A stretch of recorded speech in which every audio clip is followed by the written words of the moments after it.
ಒಪ್ಕೊಂಬಿಟ್ಲು ಕಂಡ್ಲ ಪ್ರೀತಿ ಮಾಡೋಕೆ, ಹೂ ಅನ್ಬಿಟ್ಲು ಕಂಡ್ಲ ಚಿಂತೆ ಇನ್ನೇಕೆ.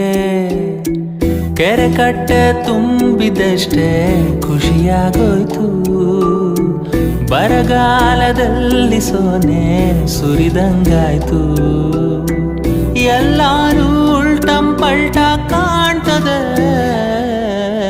ಒಪ್ಕೊಂಬಿಟ್ಲು ಕಂಡ್ಲ ಪ್ರೀತಿ ಮಾಡೋಕೆ, ಹೂ ಅನ್ಬಿಟ್ಲು ಕಂಡ್ಲ ಚಿಂತೆ ಇನ್ನೇಕೆ.